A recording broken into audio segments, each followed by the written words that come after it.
damos la bienvenida a tu programa Palabra de Vida Eterna. En este momento vamos a compartir el libro de Génesis, de Bereshit.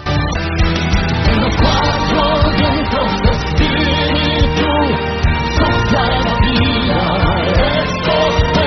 en los cuatro vientos de espíritu, sopla la vida, subir.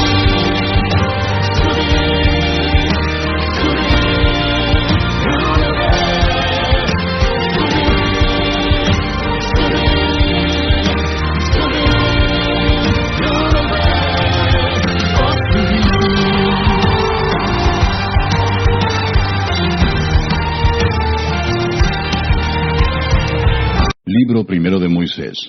Génesis. Capítulo 39. Génesis 39, ¿no? Génesis 39. Después de haber visto como un tipo paréntesis, un acontecimiento que pasó con Judá y su nuera, nuevamente vuelve a continuar acerca de la vida de José. Es como para tratar de hacernos entender que entre Judá y José va a haber una gran relación, ¿no? Va a haber, en el contexto histórico, ellos van a ser grandes protagonistas. Por eso, y principalmente va a estar este protagonismo ligado en José. ¿Por qué digo en José? Porque de José se va a multiplicar las naciones. La descendencia de Abraham, a través de los descendientes de José, van a llenar la tierra. Va a ser Efraín. Entonces, muy importante este punto. Pero también Judá tiene su parte, porque Judá va a ser quien va a mantener la herencia, como los judíos.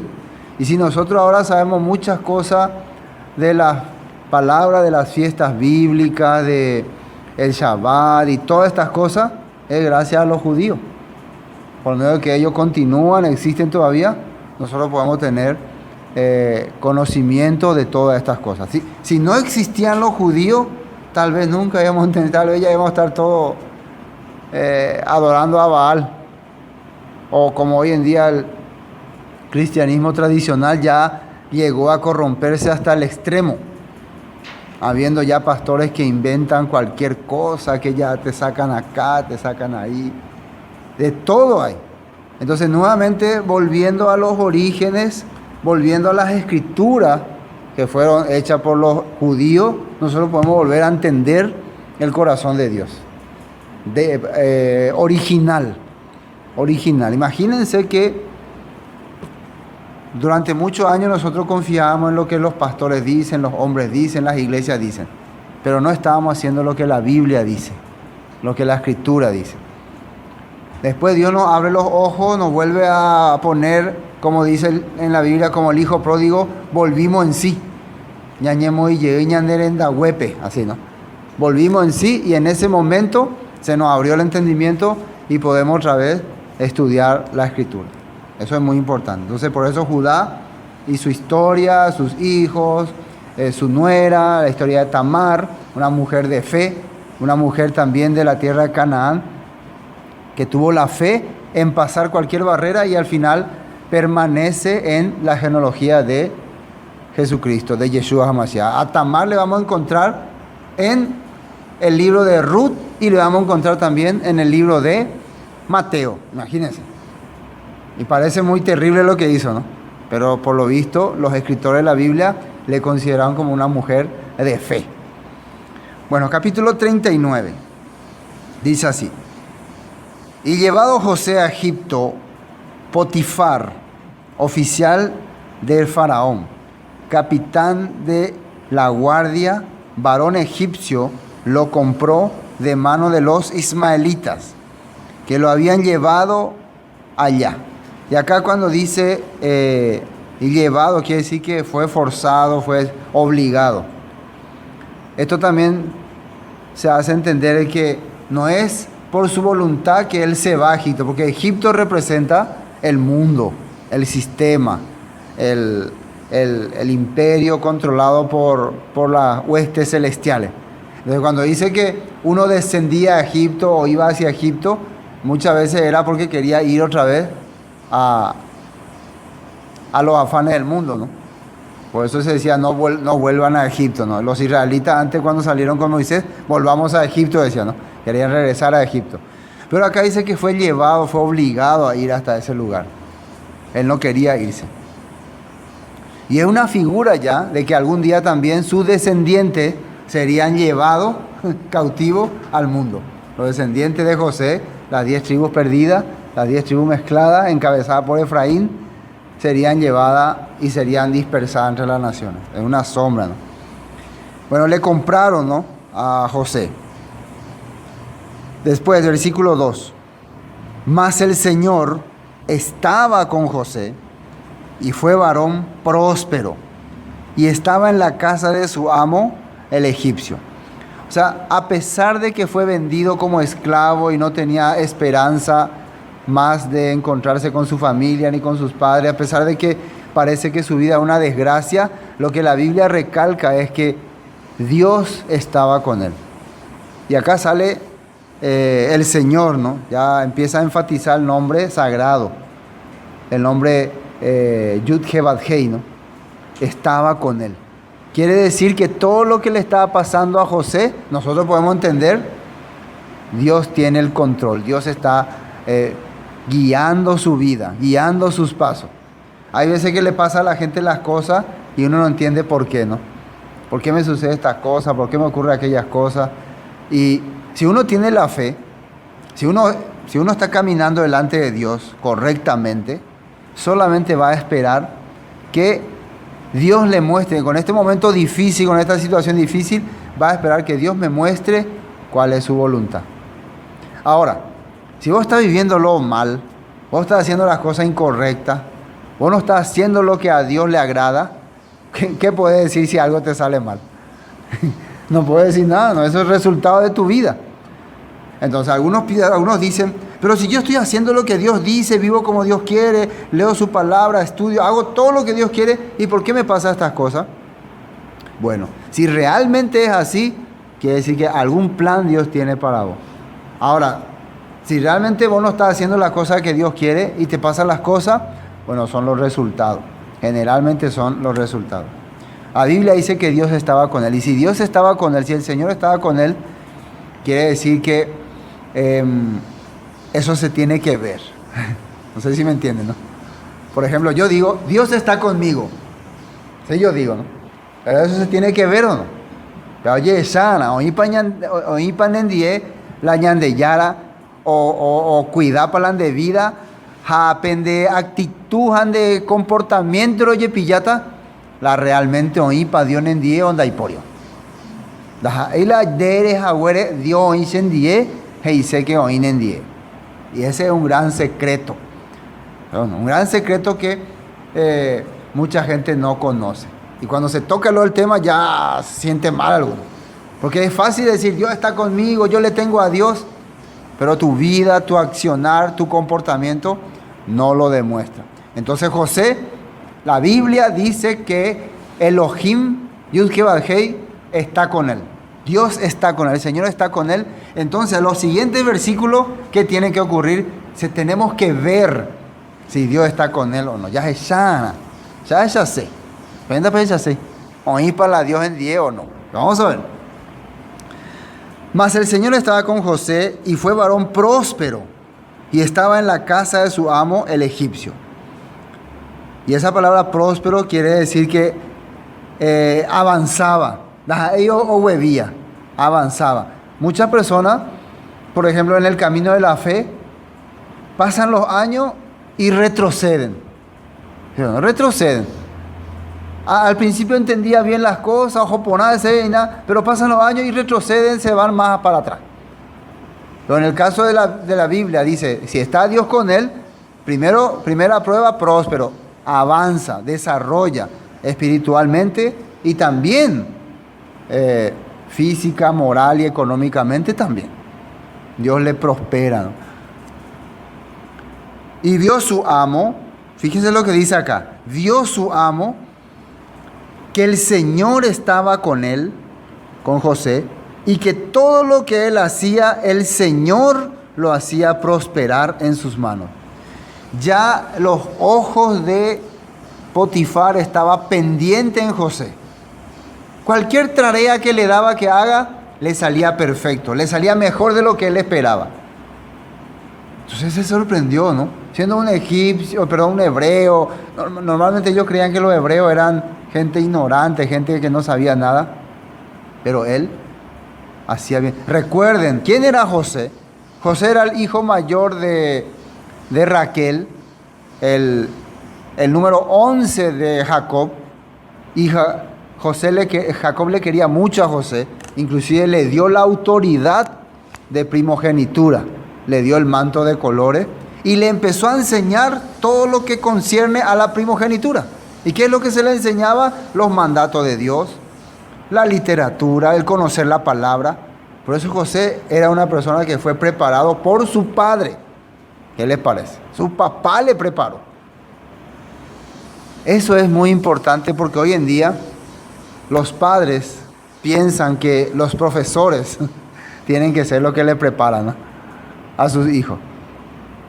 Que depende de la escuela o del colegio donde vaya, va a ser buena o mala persona.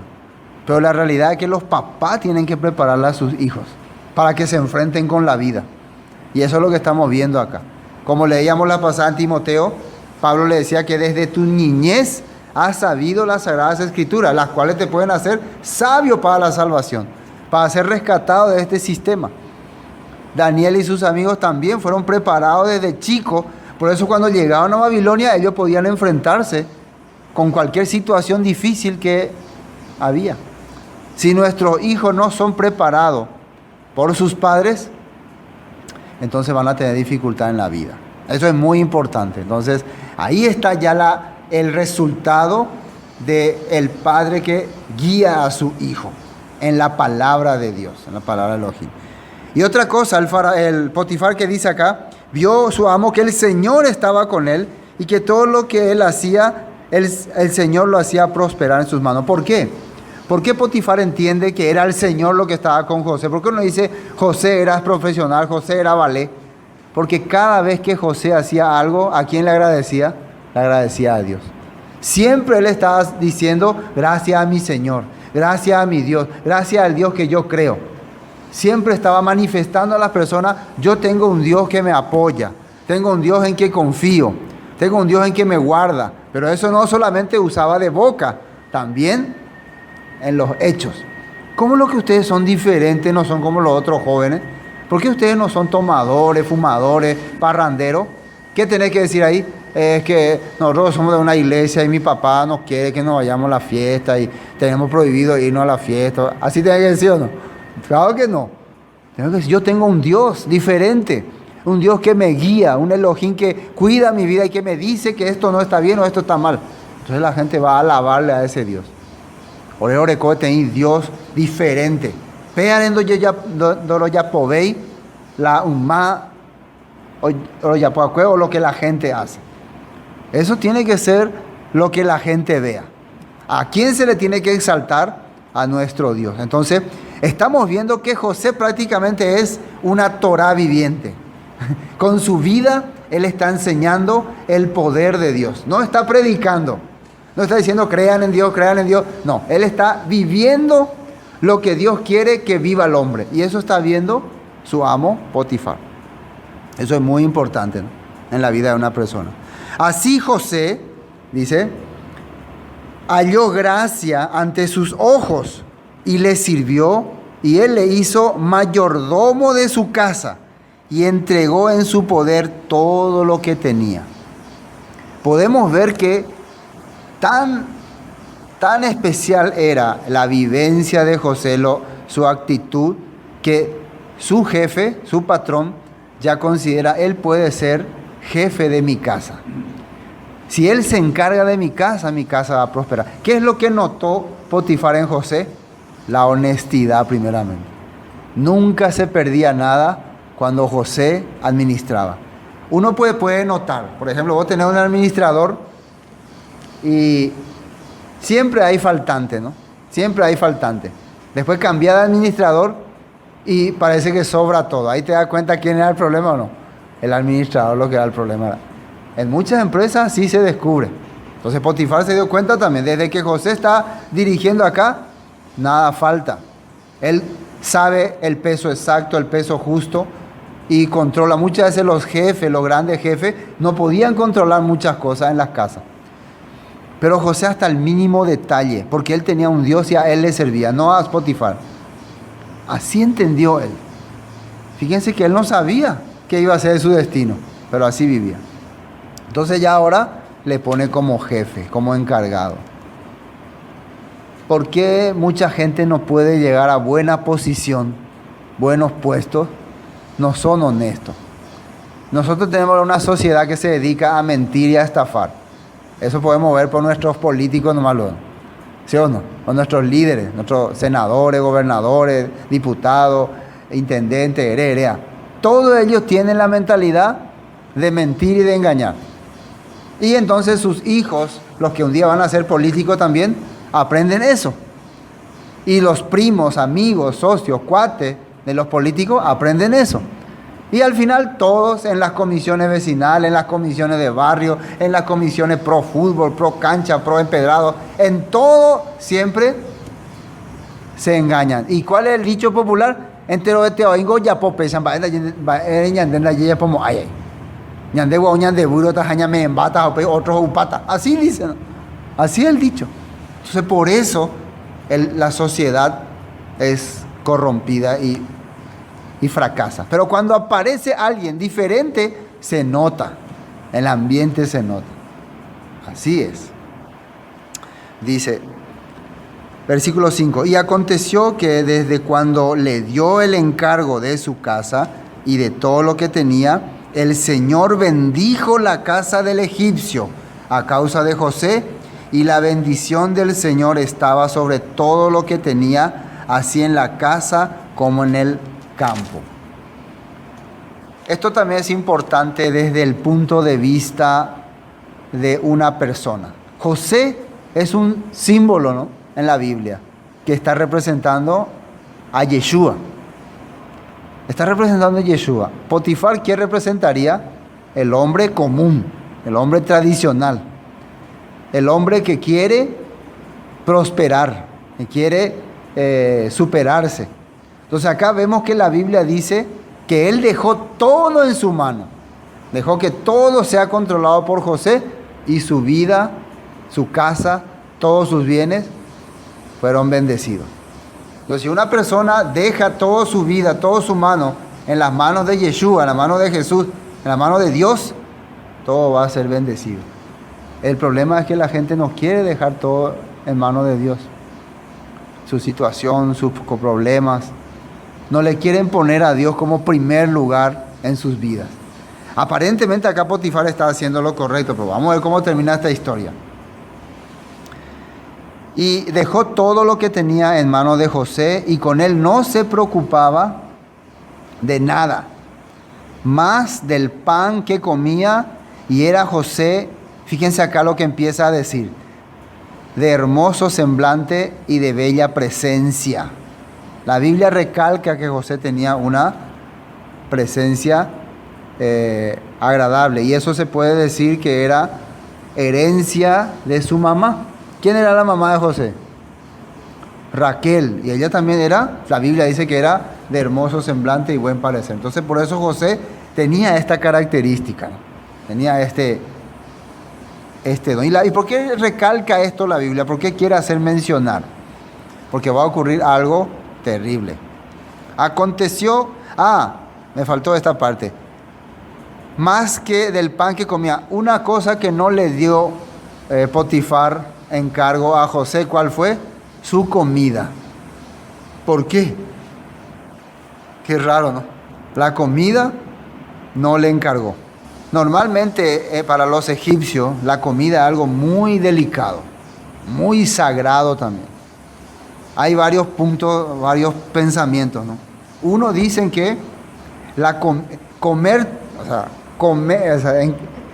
¿cómo se puede decir? La comida representaba intimidad, si se puede decir, ¿no? O sea, la comida representa cuando vos estás comiendo algo de alguien, quiere decir que esa persona está en toda tu intimidad. Por eso generalmente eran, en el caso de las familias, así como Potifar y eso, normalmente era la esposa la que preparaba o se encargaba de lo que se trata de la comida. ¿Me entienden, no? Entonces, si Potifar le encarga la comida a José, prácticamente le tiene que dejar a su esposa también a su cargo. ¿Entienden lo que estoy diciendo, no? Tiene que dejar, bueno, vos te vas a encargar mi comida, entonces de hereta la en Virecoven, va a ser ya cocinata, entonces eso sería ya meter ya mucha intimidad. Eso significaba en ese tiempo. Entonces estamos ya más o menos entendiendo por qué no le encargó su comida. Tu comida, mi comida, no, eso es ahí de mi esposa se va a encargar. Quiere decir que con mi esposa no te meta, ahí no entre, esa parte no. Potifar así estableció. Pero ¿qué pasa acá? Y aconteció después de esto que la esposa de su amo puso sus ojos en José y le dijo: acuéstate conmigo. ¿Qué ocurrió aquí? Precisamente lo que Potifar le prohibió, o sea que ahora podemos entender acá, tal vez hay comentarios que dicen que Potifar ya más o menos conocía la actitud de su esposa, que era medio buscona, se puede decir, ¿no? ¿Se dice así? Buscona. Entonces, por eso no le puso a José al encargo de esas cosas. ¿Y qué dijo José? Bueno, primero, la esposa de Potifar no era una señora mayor, ni tampoco era una persona, ¿cómo se puede decir?, de mala apariencia. Al contrario, era una persona muy, según la historia, de buena presencia, era noble, era una persona noble, de la nobleza de los egipcios. Algunos inclusive dicen que era pariente de la esposa del faraón o del faraón, y así se casó un día con Potifar. Entonces, en esta situación, ¿qué podría hacer José? Su patrona, su jefa. Él es un esclavo, él no es un empleado que cobra salario, él es un esclavo, y el esclavo, su vida no vale. Si el jefe quiere matarle al esclavo, le mata. Y si la esposa quiere hacer eso también, su vida no vale. Entonces, cuando la esposa dice algo, él tiene que cumplir. ¿Sí me entiende, no? Tiene que cumplir, porque es su señora. Pero ya Potifar le había dicho: ahí no te metas. Justamente por eso. Entonces está como que, ¿qué hago? No puedo obedecerle a mi patrona, porque si no voy a deshonrar a mi señor. Y además, aparte de eso, él entendió otra cosa. Hay un Dios que no le agrada estas cosas, que le desagrada esto que está ocurriendo. Entonces por eso él se hacía el desentendido y se hacía el embotado, como dice la Biblia. Vamos a ver qué dice más. Él, versículo 8, no quiso, y dijo a la esposa de su amo: he aquí, mi amo no se preocupa conmigo de lo que hay en la casa, y ha puesto en mis manos todo lo que tiene. No hay otro mayor que yo en esta casa, y ninguna cosa me ha reservado, sino a ti, por cuanto eres su esposa. ¿Cómo pues haría yo este gran mal y pecaría? ¿Qué dice ahí? Contra Elohim, contra Dios. Ahora, la esposa de Potifar entendía lo que José le está diciendo. De Cuñacaraí, se conté que tú ya poco hago, llegó a mandar a penderoga, a ver por donde menando y potay, justamente en Virecopendo y potay, se apenao añemetes en 10. Justo me dijo.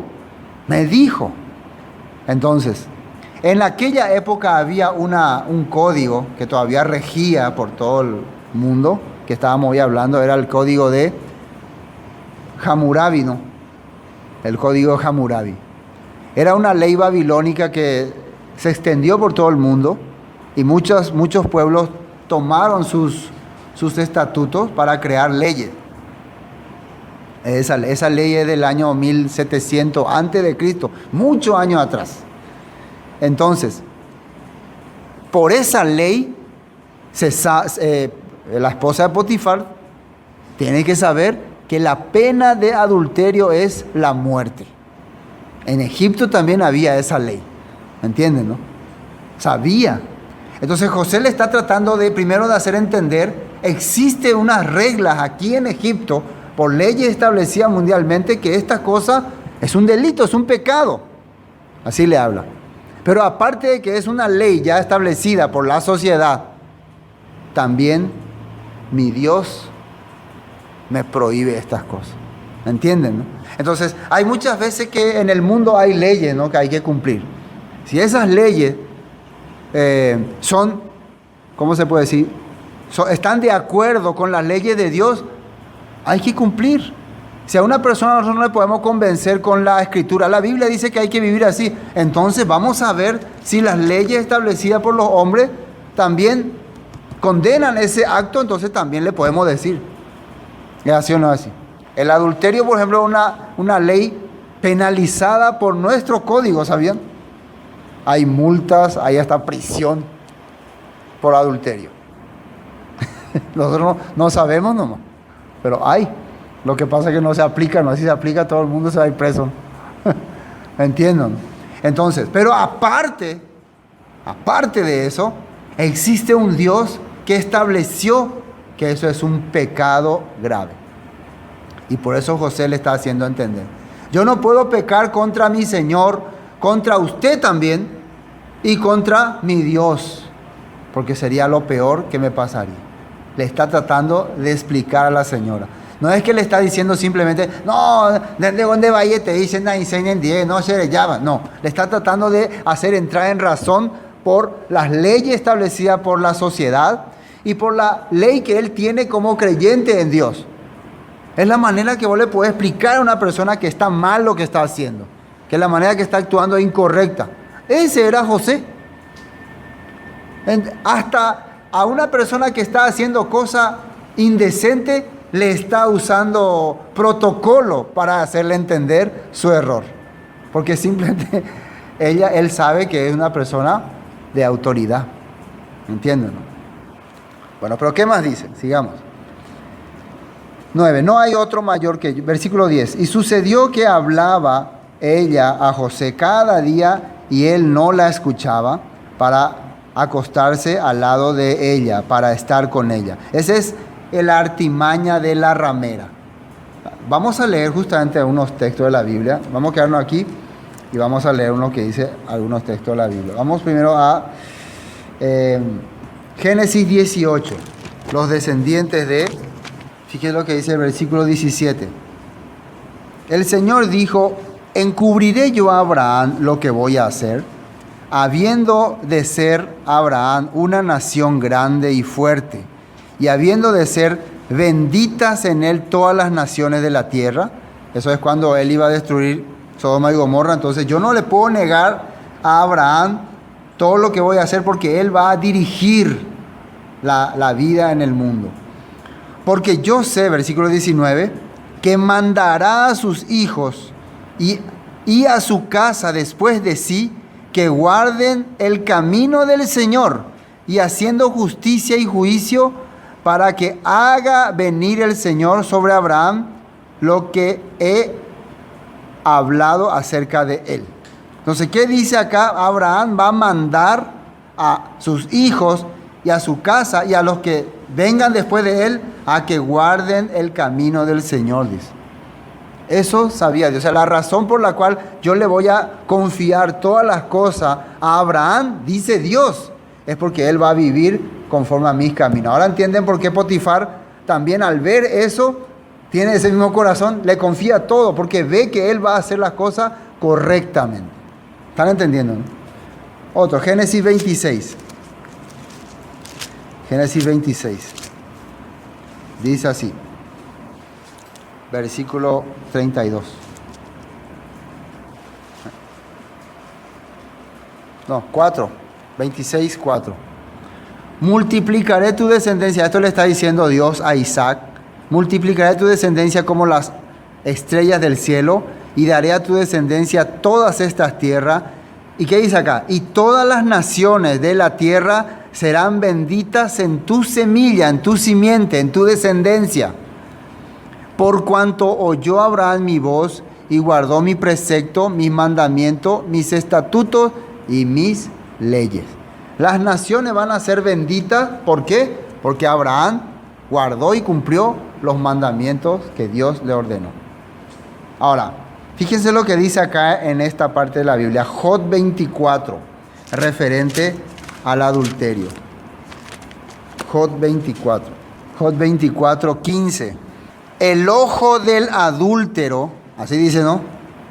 El ojo del adúltero está aguardando la noche. Fíjense lo que dice acá, el ojo del adúltero y de la adúltera. Diciendo, no me verá nadie, y esconde su rostro.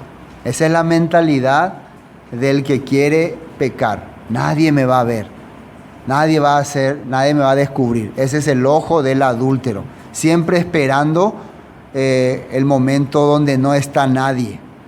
La Biblia nos está enseñando, ¿no?, la actitud de una persona que está viviendo mal delante de Dios. Después, otro texto, Proverbios 30, 20. Dice, el proceder de la mujer adúltera es así. Dice, esa es la manera que se comporta la mujer o hombre adúltero. Come y limpia su boca y dice, no he hecho maldad. Hace el pecado y después se tapa todo, se cubre todo. Yo no hice nada. Siempre el adúltero o la adúltera va a presentarse como inocente. La Biblia está mostrando su característica. Y eso va a ser lo que va a hacer después la esposa de Potifar. Ahora vamos a ver lo que dice acá en la ley. Levítico 18:20. Levítico 18:20. La ley de Dios. Levítico 18:20. El título es Actos de inmoralidad prohibidos. Hay varias acciones. Pero fíjense lo que dice acá. Además, dice, no tendrás acto carnal con la mujer de tu prójimo, contaminándote con ella. Según la Escritura, tener contacto con la esposa de tu prójimo o el esposo de tu prójimo es contaminarse, dice. ¿Qué quiere decir contaminarse? Vos te está ensuciando, entonces está quedando, se puede decir, fuera de la presencia de Dios. En la Biblia, en Gálatas, en Efesios, en varias partes dice, ¿quiénes no entrarán en el reino de Dios? Los fornicarios, los pecadores, los idólatras y los adúlteros también dice, quedarán fuera. Entonces hoy en día es considerado eso como poca cosa, ¿no? No, se oye salvo más, se oye. No, la Biblia está diciendo que te va a dejar fuera. La Biblia está diciendo, no hará eso, está mandando este requisito. No cometerás este adulterio. Bueno, continuamos diciendo Proverbios 6. Fíjense lo que dice aquí. Proverbios 6. Esto es muy interesante. Proverbios 6. Desde el versículo 20 vamos a leer. Proverbios 6 desde el versículo 20. Amonestación contra el adulterio, lo se llama el título. Y arranca así. Guarda, hijo mío, el mandamiento de tu padre. Lo mismo que se estuviera hablándole a José, ¿no? Recuerden que para eso ellos eran instruidos por sus padres y entre los mandamientos está esto. Miren lo que dice. Nosotros también tenemos que aprender esto, ¿no? Guarda, hijo mío, el mandamiento de tu padre y no dejes la enseñanza de tu madre. Átalo siempre en tu corazón, enlázalos a tu cuello. ¿Para qué? Te guiarán cuando andes, cuando duermas, te guardarán. Hablarán contigo cuando despiertes, porque el mandamiento es lámpara y la enseñanza es luz, y camino de vida a las reprensiones que te instruyen. Fíjate, el mandamiento es lámpara, te va a hacer ver lo que otros no pueden ver. Eñatendé que la iacuendende tú ande sí, peani que poí ella ñaputín de ayúdare. Así le está diciendo, ¿no? Era tipo rosario esa. Llevar los mandamientos de Dios. Así cuando nosotros usamos este hilito zipzit, representa a los mandamientos de Dios. Entonces cuando está por ocurrir algo grave, vos mirá esto Dios prohíbe. Así le está diciendo. Y fíjense de qué se trata. Para que te guarden de la mala mujer, de la blandura de la lengua de la mujer extraña. No codicies su hermosura en tu corazón, ni ella te prenda con sus ojos. O sea que el propósito de aprender los mandamientos, de llevarlo en tu corazón, ¿de qué es? Salvarte del pecado, del adulterio, de la fornicación. ¿Por qué creen que nuestros jóvenes, nuestros viejos, nuestros grandes, todos caen en adulterio, fornicación, heredia? Porque nos hemos olvidado de la palabra, nos hemos olvidado de los mandamientos. Entonces para el mundo es normal pecar, adulterar, es normal, porque ha dejado los mandamientos. Imagínense en una iglesia donde están enseñando que los mandamientos fueron abolidos, lo mismo que estuvieran enseñando que el adulterio, el pecado y la fornicación y todo lo demás ya están permitidos. Así es. Entonces, fíjense con qué extremo está explicando aquí en Proverbios. Después dice, porque a causa de la mujer ramera, el hombre es reducido a un bocado de pan, y la mujer caza la preciosa alma del varón. Está refiriéndose a la mujer adúltera, no a cualquier mujer. La mujer que no respeta su hogar, su marido, su casa. A esa mujer está refiriendo. No está hablando de cualquier mujer. Tomará el hombre fuego en su seno sin que sus vestidos ardan. Andará el hombre sobre brasas sin que sus pies se quemen. Así es el que se llega a la mujer de su prójimo. No quedará impune ninguno que la tocare.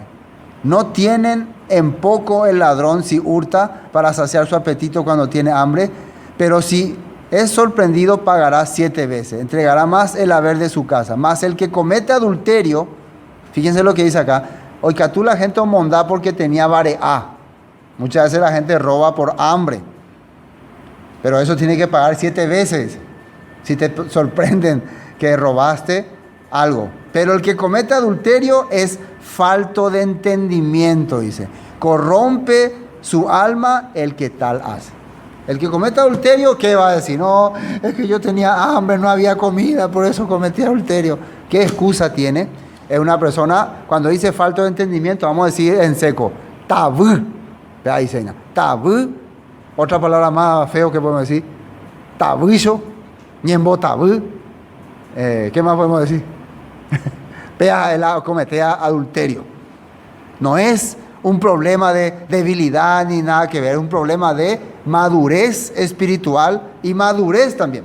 Porque también las leyes civiles de los países, de las sociedades, ya habían puesto el adulterio como pecado. ¿Sabían? Los propios reyes sabían que el adulterio era pecado. Propios reyes condenaban el adulterio en Egipto, en Babilonia, en todas partes. Entonces, podemos darnos cuenta que acá algo grave esta mujer está queriendo hacer. No es cualquier cosa lo que está pidiéndole a José. Bueno, continuemos para terminar esta parte. Versículo 13, ¿no? 12. Y ella 11. Aconteció que entró un día en la casa para hacer su oficio y no había nadie de los de la casa allí. Dice que ese día era una fiesta en conmemoración al río Nilo. Los egipcios hacían una fiesta para celebrar el río Nilo y José no se fue porque él no honraba esas fiestas. Y la mujer aprovechó y se quedó. Me siento mal, y aprovechando que José se queda. Y ella lo asió de la ropa diciéndole, acuéstate conmigo. Entonces él dejó su ropa en las manos de ella y huyó y salió afuera. Acaeció que cuando vio ella que le había dejado su ropa en sus manos y había huido afuera, llamó a los de casa y les habló diciendo, mirad, nos ha traído un hebreo para que hiciese burla de nosotros. Vino él a mí para dormir conmigo. Y yo di grandes voces, y viendo que yo alzaba la voz y gritaba, dejó junto a mí su ropa y huyó y salió afuera. ¿Qué decía la Biblia que hacía la mujer adúltera? comete el pecado y después dice, yo no hice nada. Ella misma durante dice que casi un año le estaba molestando a José. Ahora aprovechándose que no había nadie, prácticamente le agarró, venía aquí conmigo, y José dejó, se puede decir, su chaqueta, su chaleco. Ellos tenían un tipo de chaleco así, se soltó así, se desprendió y corrió.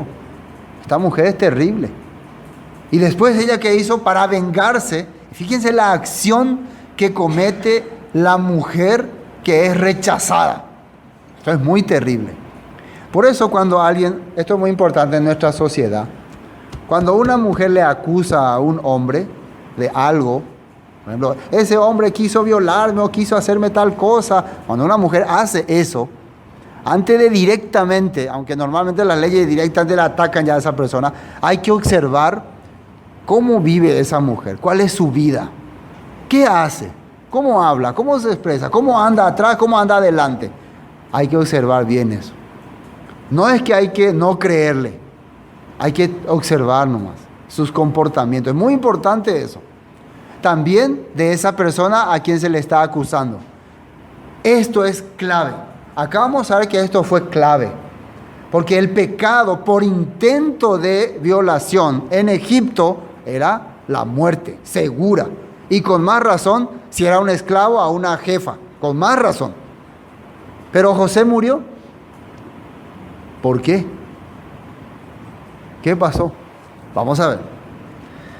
Entonces le habló ella a las mismas palabras, versículo 16. Y ella puso junto a sí la ropa de él hasta que vino su señor a su casa. Entonces le habló ella las mismas palabras diciendo, el siervo hebreo que nos trajiste vino a mí para deshonrarme. Y sucedió que cuando yo alcé mi voz y grité, él dejó su ropa junto a mí y huyó afuera. Y sucedió que cuando oyó su señor las palabras que su esposa le hablaba, diciendo, así me ha tratado tu siervo, se encendió su furor. Esta parte 19, voy a explicar un poco. ¿Por qué Potifar se encendió demasiado primeramente? Dice que primero le había comentado, dice, lo que había ocurrido. Y después, cuando ella estaba en intimidad con su esposo, ella para hacer más terrible, le dice, así como estamos nosotros ahora, tu siervo me agarró a mí. Sí le dice. ¿Me entienden, no? Así como nosotros estamos ahora en intimidad, ese maldito esclavo vino y quiso hacerme a mí, me agarró así. Eso en ese momento Potifar entró como una ira, un enojo, porque su dignidad de hombre, ¿no?, fue dañado. Por eso se fue a rematar por José. Pero parece que después, mientras iba, pensó en quién es su esposa, cómo le habló, por qué le habló así, por qué me empezó a meditar. Y en vez de ir a matarle a José, le mandó preso nomás. Como diciendo, voy a esperar. Porque José nos daba ejemplo de ser esa clase de persona. Y en la Biblia no sale que José se defendía. Por ejemplo, versículo 20. Y tomó su amo a José y le puso en la cárcel, donde estaban los presos del rey, y estuvo allí en la cárcel. La Biblia no menciona si él se defendió o dijo sí o dijo no. No menciona nada. Quiere decir que si le puso en la cárcel, atiendan bien, si le puso en la cárcel, ¿qué quiere decir? Que Potifar no creyó en su esposa. ¿Sí o no? Por eso le puso en la cárcel. Ponerle en la cárcel es como que le haya ido a guardar. Si yo quiero cuidarle a este muchacho, porque la señora podía mandar matarle. La señora sí podía mandar matarle. Si le dejaba ahí, le iba a matar. Iba a mandar matarle no a cualquier siervo. Entonces podemos darnos cuenta, no, este hombre es inocente. Por eso le puso en la cárcel. Porque la ley de Egipto mismo ordenaba que a tal acción tenía que ser la muerte. La muerte. Por eso les digo, es muy importante cuando alguien acusa, observar a esa persona que acusa y al acusado, observarle. Cuando alguien te habla mal de alguien, esa persona es así, esa persona es así, Bueno, escuchá nomás si querés escuchar y después observa a esa persona. Observa cómo vive, cómo anda, cómo actúa y observa a la persona que le acusó también. Y ahí vas a descubrir la verdad. Empezá a tener mente investigadora. Y al final la verdad se dio. ¿Qué pasa acá? Si José hubiera sido culpable, ¿ustedes creen que Dios iba a estar con él? Dios lo hubiera abandonado. ¿Y qué ocurre? Versículo 21. Mas el Señor nuevamente estaba con José y le extendió su misericordia y le dio gracia ante los ojos del jefe de la cárcel. Esta vez, nuevamente Dios le ayudaba a José en la cárcel. Y el jefe de la cárcel vio, este es un hombre inteligente, es una persona honesta, decente. ¿Por qué será que le trajeron aquí? Nadie sabía. Entonces, él, cuando había algunos problemas, José solucionaba. Yo pienso así, ¿no? José le hablaba a los presos, vamos a tranquilizarnos, vamos a calmarnos. Lo que sí que el jefe de la guardia vio, esta es una persona muy fiel, muy honrada. Y la Biblia dice que Dios estaba con él. Y dice, y el jefe de la cárcel entregó en manos de José, a todos los presos que había en aquella prisión. Todo lo que se hacía allí, él lo hacía. No atendía el jefe de la cárcel cosa alguna de las que estaban en manos de José, porque el Señor estaba con él y lo que él hacía, el Señor lo prosperaba. Una de las pruebas que vamos a tener de las falsas acusaciones es que Dios va a seguir estando con nosotros. Aunque alguien te acuse que vos hiciste esto, vos hiciste aquello, vos sos culpable de esto, si es mentira, se va a ver, ¿no? Al final yo creo que Potifar pudo darse cuenta que su esposa era mentirosa, ¿no? Porque él le llegó a conocer al Dios de José. Y el Dios de José le prosperaba en todo. Y si el Dios de José no estaría con él, ¿cómo él estaría triunfando? Prácticamente él se convirtió en jefe en la cárcel. José lo mandaba, bebé, Yehuma. Entonces se habrá sorprendido. No sabemos qué pasó de Potifar y su esposa. La Biblia no menciona más. No sabemos qué habrá ocurrido. Si al final se dio cuenta que era falsa, no sabemos. Pero sí sabemos que tarde o temprano la mentira va a ser desenmascarada. La persona que ha vivido honestamente conforme a la palabra, que su vida ha sido una Torah viviente, una palabra viva, Dios le va a recompensar al final. Al final de los finales. Va a ser honrado entre los hombres también. Amén. Bueno, y después ya vamos a ver qué continúa ocurriendo en la cárcel. Y vemos también que todo esto era un plan de Dios. Al final, Dios quería que José vaya a la cárcel. Tal vez José no quería irse. Tal vez él estaba bien, cómodamente viviendo con Potifar, pero Dios tenía otros planes para él. Muchas veces las cosas que nos ocurren, las desgracias que nos ocurren, son para bien. Amén. Y hasta aquí vamos a compartir.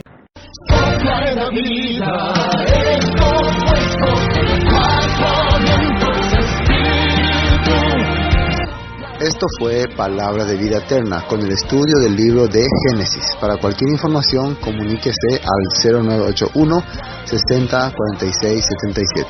Bendiciones y hasta pronto.